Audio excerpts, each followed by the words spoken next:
Hey friends, it's Tuesday. It's a special edition Medical Billers Network Live. We are here on a Tuesday. Welcome. I hope you guys had a nice weekend. It was our first non-holiday weekend post-summer, so it's kind of like feeling like a little bit more fallish, maybe. Maybe like you feel like you've back in the groove of like work mode. If you were taking a lot of vacations, hopefully you were out and doing things this summer. If you are new here, hello. I'm happy that you're here. This is Tuesday Medical Billers Network Lunch and Learn. We switched our times to this 2 p.m. Eastern time for our folks to be able to jump on and for us to hopefully be able to do more frequent live streams with you guys. And my hope is that we can kind of shrink them down and do them a lot more frequently so that my folks who have opportunities to jump in throughout the day and ask those questions can do so. So when you get here, please say hello in the comments. Let me know that you are there. Hi, Tara. Great to see you. Good afternoon. Good afternoon. Answer the question of the day. Today is, what do you think the key to medical billing mastery is? What is your key to medical billing mastery? What's that magic pill? We'll call it that little magic ingredient that makes the mastering of medical billing so much easier for you. Hi, Amber. Great to see you. Christy, hello, my dear. It's so good to see you. I don't see your name on Facebook user, but hello. Thank you for saying hey. What do you guys think the key to medical billing mastery is? So, you're so cute, Nicole. Nicole, you're making me blush. Obviously. I love it. All right, friends. So I'm going to jump into our slides so we can get right to it. I love it. Education and a second person brain. I like that. Yes. Education and support. I would totally agree. So a tribe's got I like this pink hand waving. Hi, a tribe. Good to see you, friends. Amber, that's so sweet. I wish I could throw you guys like some high fives on the live stream somehow. All right, cool. Let me know when you guys join in, answer the question of the day, tell me that you're here, but I'm going to quickly jump into our slides. And we're going to run through what the topic is today, or what the topic has been and what it is today. So this week we are talking about medical billing mastery. So the discussion really this week, why we wanted to pop on, is that it's going to be a little bit of a longer chat with a few different parts. So we want to make sure we get all of it to you, and ideally in a week time, because we've got a lot of other topics that you guys have requested and we want to make sure we have time for them. So we're going to talk about a few of those today, and then the other few on Thursday at 2 p.m. Eastern. Same channel, same time-ish. So part one is today. I'm going to go over about half the points today. And as I do that, my friends who are here today, your assignment is think a little bit about what I brought up today. And if you have any like suggestions, tips, all the different things, let's bring those to the conversation on Thursday. Perhaps I plant a seed for you and then you're like, oh, actually, here's the other thing that I do that, optimizes this or makes it better. Totally think about that over the next day or so and bring it back to our conversation on Thursday, or you can pop it in the comments so that we don't forget to bring it up on Thursday. Last week we had a Mastering Medical Billing trivia party, and congrats to Raj and Iris, our two winners from last week's trivia. If you have not joined us for trivia, we do trivia the first Thursday live stream of the month. And so the next one is the first Thursday of October, which I do not know what the date is, but join us for that one. I don't know what the topic's going to be yet for that one. It's probably on the calendar. I just don't know it. So, but I'm sure it'll be something revenue cycle related. So definitely be on the lookout for that topic, because it gets you a chance to win gift cards. If you have not participated, the first and second place gets a gift card for winning the trivia party. All right, so the week before that, we did what does a medical biller do? So we went through that with a software. There will be another kind of, I think, continued discussion. We started into the topic of what a biller does by utilizing a software, and we used Open Practice Management or Open Practice Solutions as our reference software. So, thank you. Here's Nicole coming to the rescue. She says that October 5th is the trivia party, and it's the language of office reception trivia. Yay. So there we go. Thank you so much, my dear. Appreciate you. All right, my friends, let's keep this party moving. Where are we? Okay. Oh, if you're new here, hello. This is Medical Billers Network Live. It is a what do we call it? Channel? I don't know what we call it. It's a program of Inlera University, specifically built for medical billers that are committed to improving the delivery of patient care by doing what we do best, doing a great job at medical billing and hopefully helping our patients along the way. If you are new here and you are interested in this particular type of content, totally please feel free to subscribe. Don't forget to hit that little the bell, the notification bell, wherever you are. If you're watching on LinkedIn or Facebook or any of those things, follow those spaces and places so that you get updated when we go live and when we do new videos. We have a lot of cool new content coming out for you. So just stay tuned. We're excited to share. We have so much on the docket you would not believe. So super excited about this season. And yeah, hey, Angela, welcome. Thanks for joining. All right, my friends, let's go over here. If you're new to this channel, we have this channel, which is obviously free content related to healthcare, all things business of healthcare, specifically medical billing related. But we also are a fully functioning medical billing company as well. So we have revenue cycle management and consulting services that we do under the umbrella of Inlera. And then the name Inlera University is synonymous with our education platform. So we also have education that we provide that are paid solutions to that education, a little bit more organized in its structure than what we do here on the channel, which is answer questions and hopefully produce content that you guys are interested in hearing about. We also have a podcast that is kind of dormant right now, but it will be back. And we have community content. So things like our Facebook and yada, yada, those different places that you guys are connected to, hopefully you'll learn more about that. Maybe you're in one specific area. You really want to understand first what exactly the revenue cycle is, right? So from a full picture, you need to zoom out and you need to understand the revenue cycle. So how can you do that? Obviously, things that we were just chatting about, getting education, whether you took a course or you take a course with us or you take some sort of foundational course like a medical billing 101 with us that introduces you to the idea of the revenue cycle, that is vital. It's absolutely essential that you understand what the revenue cycle is, even if you're only responsible for one piece.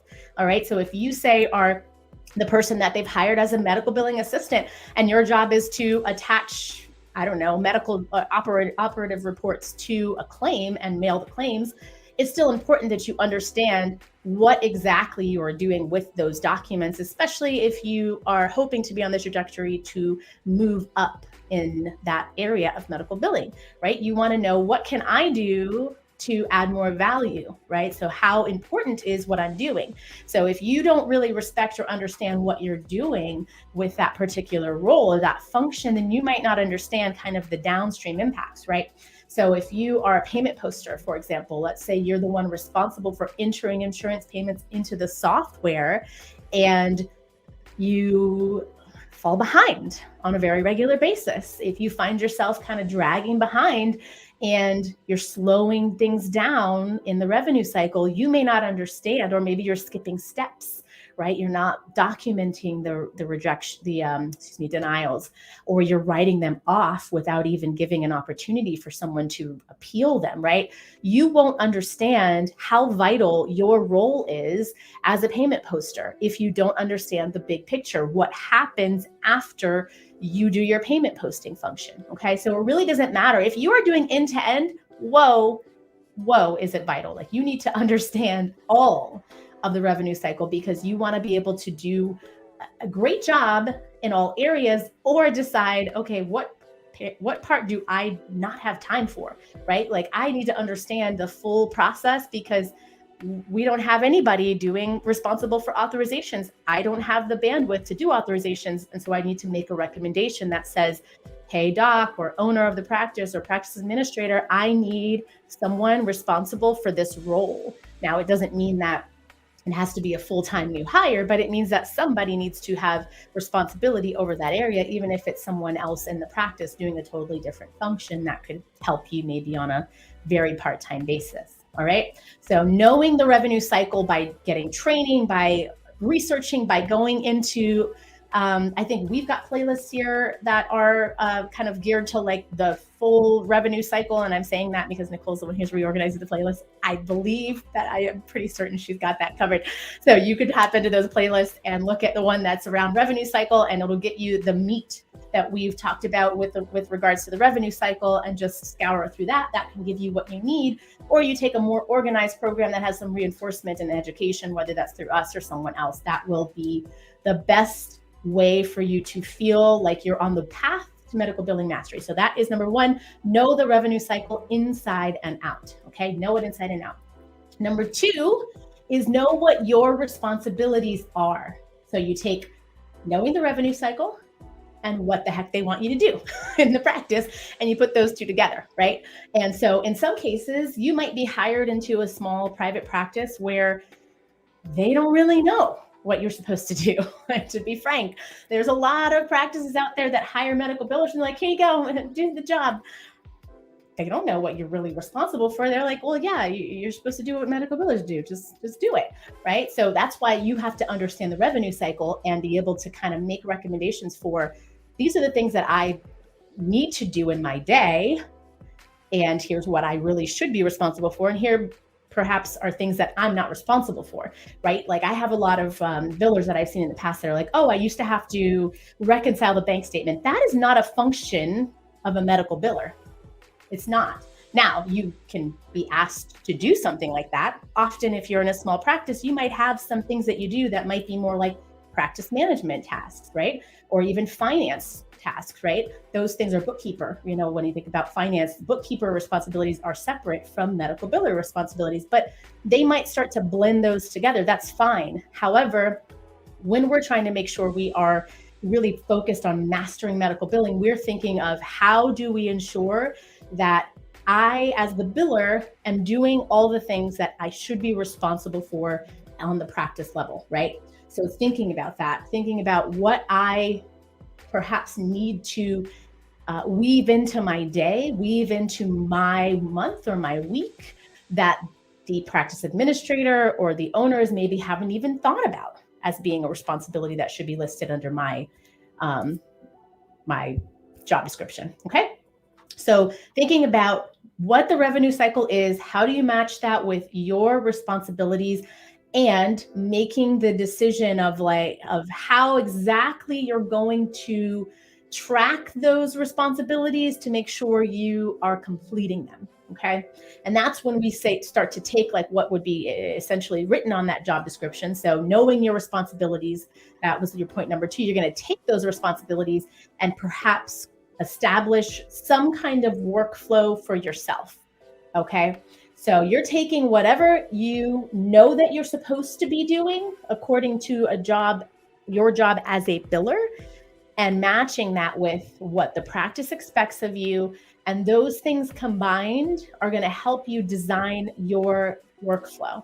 All right. So workflow and organizing ourselves is one of the most important things that we can do to help us feel really confident in the work that we're performing, because most of us are not handed an outline of our day. We're not handed a comprehensive checklist for a biller in a practice. Now, there are some organizations that might have tools that they hand you that might get you off on the right foot and get you started in the right direction, but there are way more practices out there that just don't think about it. They aren't thinking about creating these pieces that can support the biller, because most of them are hoping that subject matter experts like a biller that they hire hopefully come with those things, right? Like, well, we hired you. That's why we hired you, right? So that's often what happens, especially if you're an outside contractor, right? If you're someone that is contracted with the practice, they are not going to give you anything like that.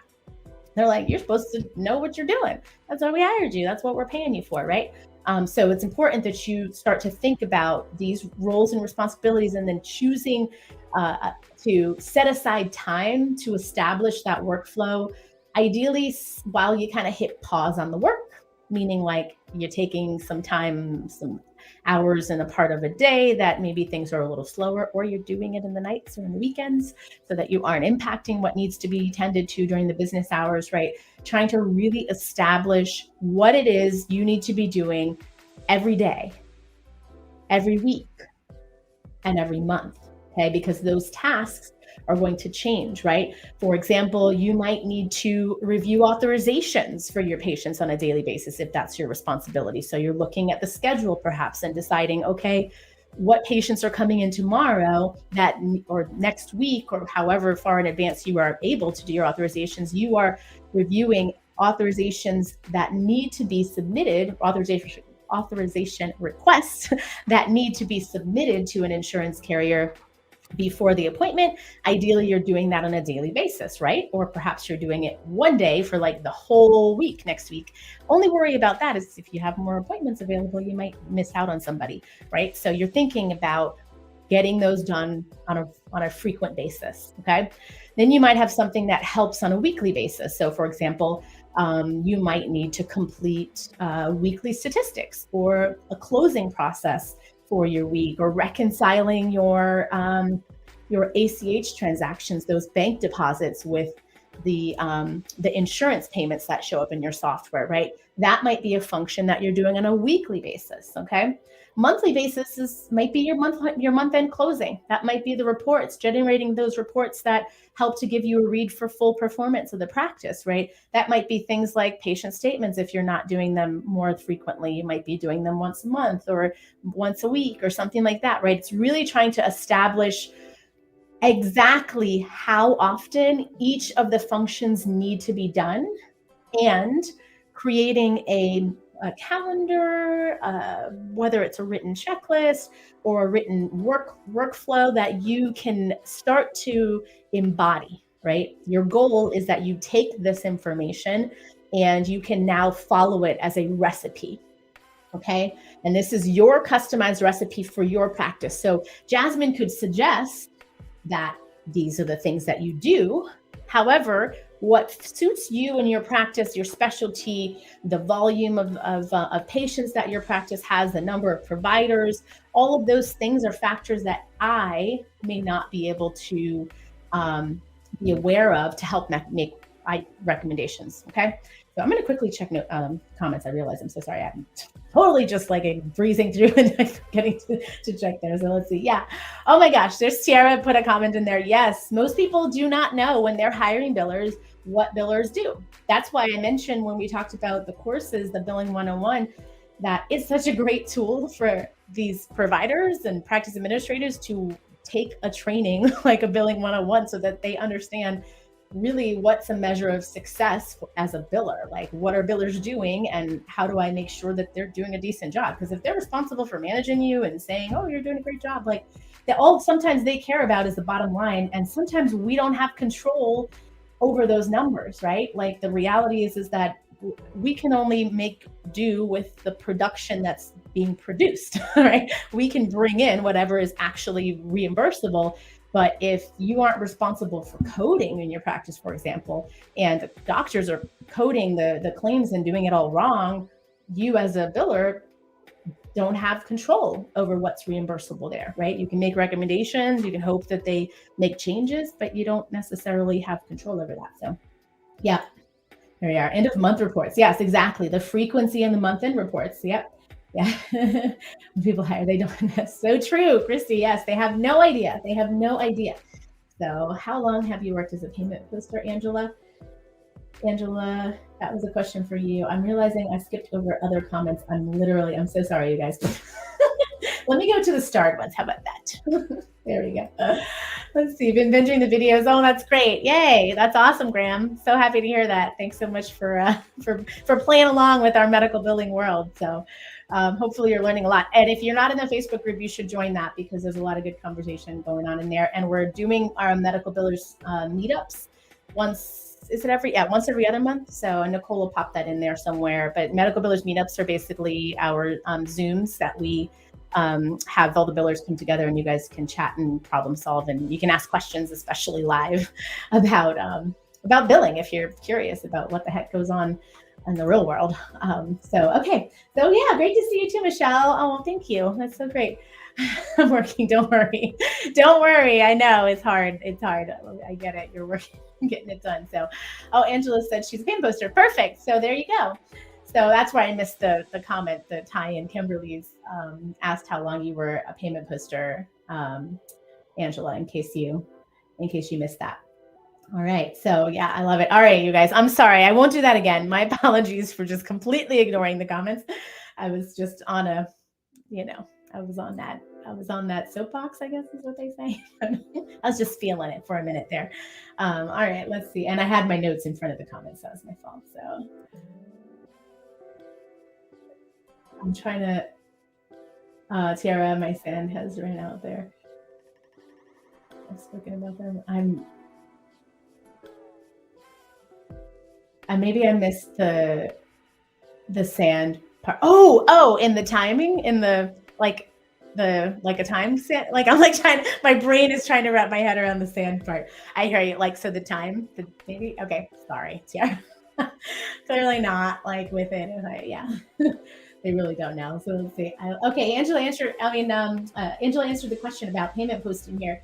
Off and on since 2007. Yeah, as a matter of fact, my friends who are new to billing, this is a really great, if you're looking for like a very part-time, let's say you are kind of in a totally different industry and just want to do something in the world of medical billing, like after hours, late night, early mornings, on the weekends, whatever. There are a lot of practices that look for payment posting to be done off hours or, outside of the office, offshore even, right? So that's a really great function to kind of entertain, is being hired on as a payment poster. One thing to know is you got to have an attention to detail, and you got to be someone who likes to move quickly through numbers and has good level of accuracy. That's really important. So if you're someone who likes to argue, meaning more like appeal writing or disputing claims and things like that, you may hate payment posting because it can be quite repetitive. However, it can get you a really firm understanding of how to read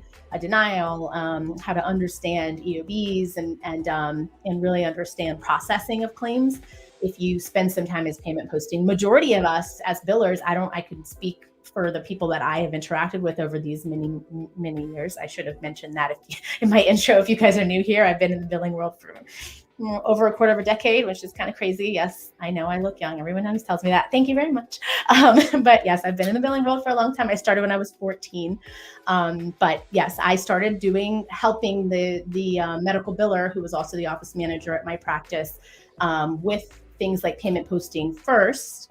And then that kind of built from there. There was a lot of other functions that I was responsible for. I was in high school, so there were things that I got to do in the evenings that were happening when the patients weren't even in the office. So just so you know a little bit of my background if you're brand new here.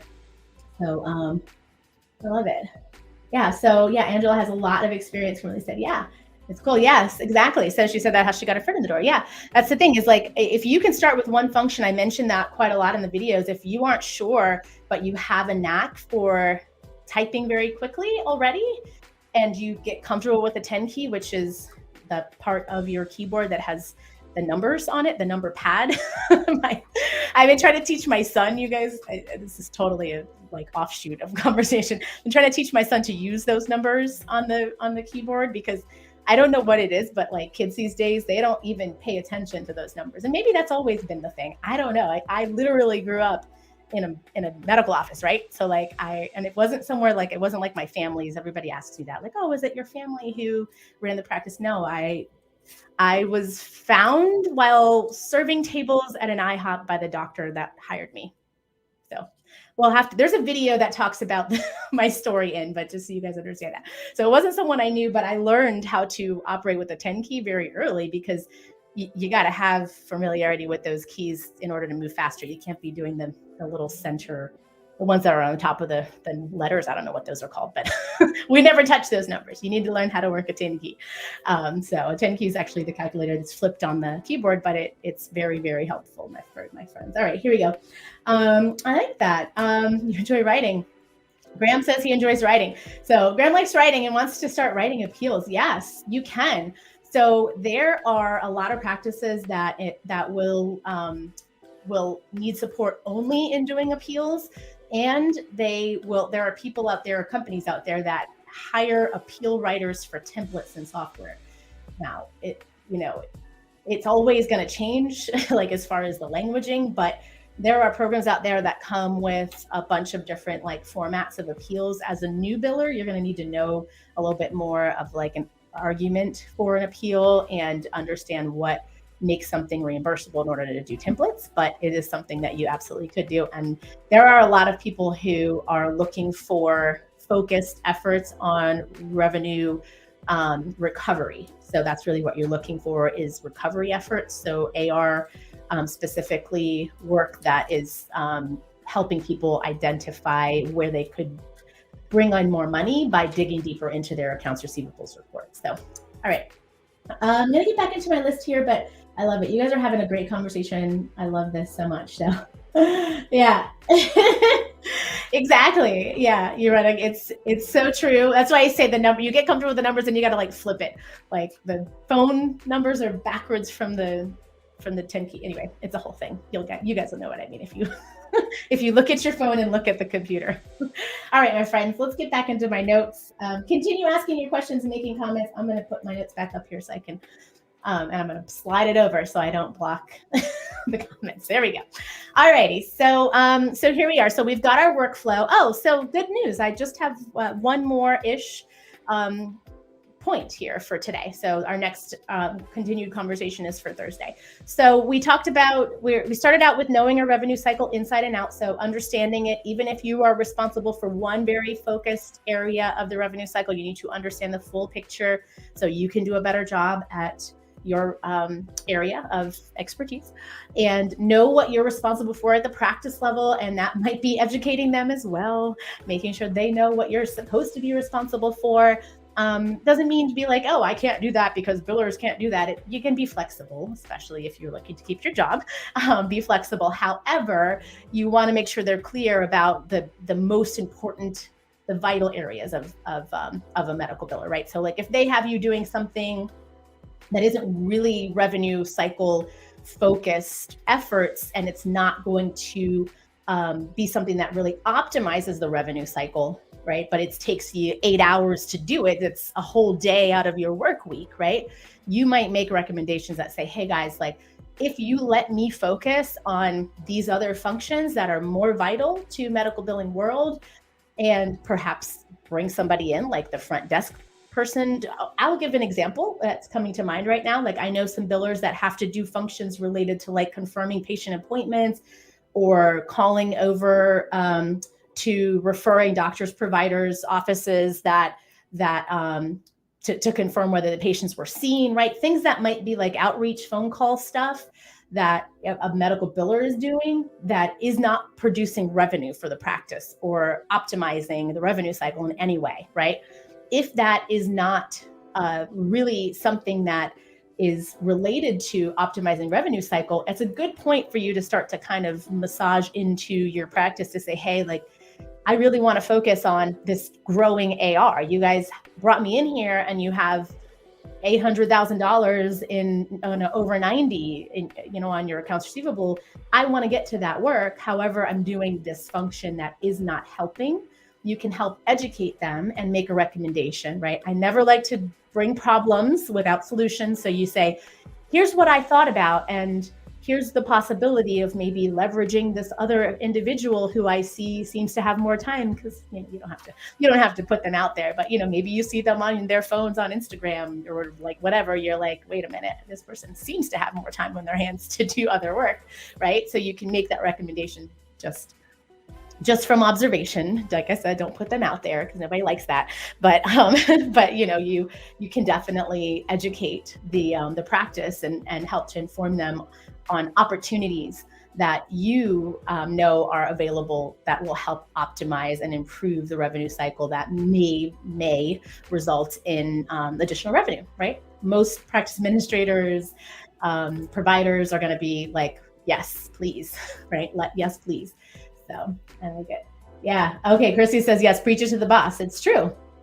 There, there are so many providers that are like, but I really need you to do this or that. It's very, very frustrating, that, they don't always understand the importance of some of the tasks that you're doing. So you have to be willing to take your knowledge in the revenue cycle and educate them on the value of you spending those 8 hours instead of doing that busy work that they really ask you to do. Hey, can you run here and pick up my dry cleaning? I don't know what the heck they're asking you to do, right? Like, they might be asking you to do all this other random stuff that is not going to add value. And you speak through numbers, and it will communicate more clearly to them, right? If you tell them, hey, here are the numbers, here is the amount of time that I could use to focus my efforts on bringing in these dollars, right? If you speak to them with a clearer picture related to their numbers, it will hopefully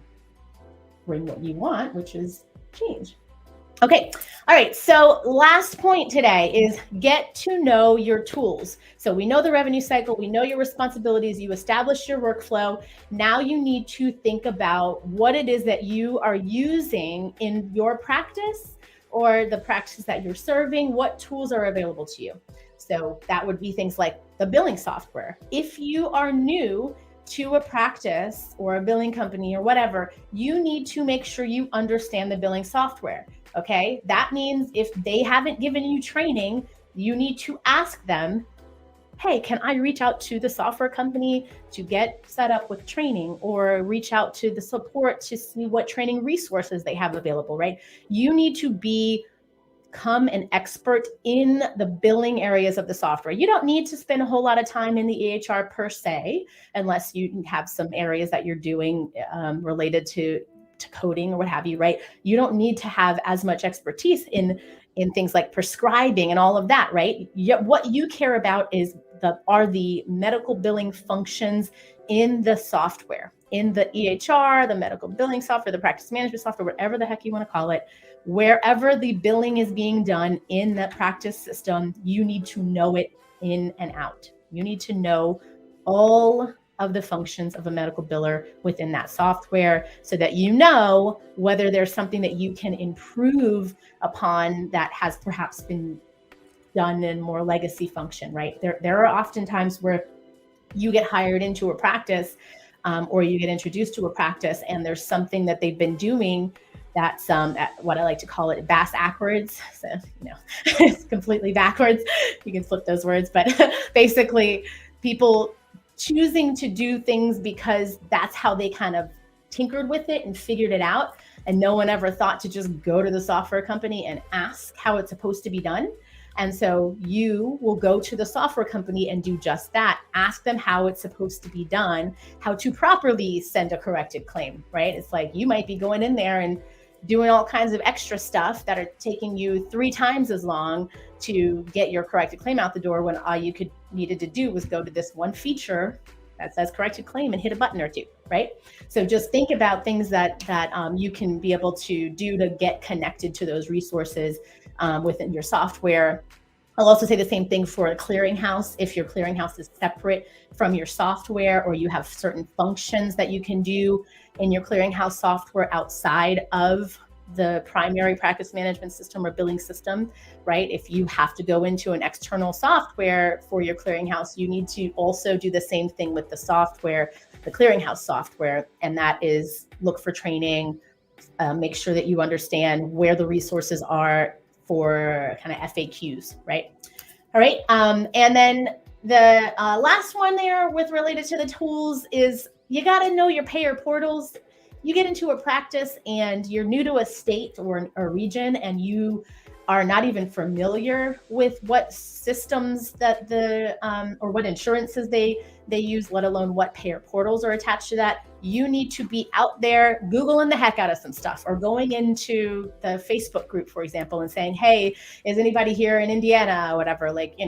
I'm trying to figure out which is the right payer portal or provider portal for this payer, right? So it's important to know that, if you're just looking up like Blue Cross Blue Shield website, That's not going to get you what you need if you are a provider in a particular state trying to get into a portal, because that languaging or that line of questioning is important to include in your Google search, because provider portals versus member portals versus insurance sales portals, those are all different, right? So you just go out there and Google like United Healthcare insurance website, like you're going to get something totally different than you actually saying United Healthcare provider portal Maine, right? I've just said Maine because I know someone in Maine now. But yeah, so like just thinking about better ways to identify those proper portals and then getting your practice registered for them if they are not already. And most important, my friends, most important, if you are the one who is responsible for the entire billing process for a practice, you need to assume responsibility of that portal as the administrator, okay? A lot of practices, and it drives me crazy as a billing company owner, because we get clients all the time. I'm like, we need you to add us in as proper users with full access or as administrative users. If nobody's in there doing anything with billing, they don't really need the admin access for billing in their practice, but we need someone to designate us. And most people don't know how to do that. So we ask them to please just give us the login for the person who is the admin, because when they try to, like, oh, we just added you as a user. Okay, listen, we don't have claims. You didn't give us you didn't give us claim, you didn't give us EOB access, or like, I don't know. There's just all of these features that sometimes are isolated, and each one needs approval from that system administrator, from that portal's administrator. And so you have to understand when you're responsible for that practice's billing, you have to understand who was that administrator and how can you assume that responsibility for that particular payer if you're the one in charge of it as the new medical billing manager or whatever, right? So just make sure that you are asking those questions when you're reaching out to the carriers or asking them of your practice administrator, because it's possible that they haven't had a biller in, like you might have had the person who was just before you, the biller that I forget the word, your predecessor, that's the word. Your predecessor may not have utilized those portals. It might have been 2 billers ago, right? You need to ask the practice administrator, like, hey, I'm looking for access or this type of access for Availity. Do you know who might be listed as the system admin?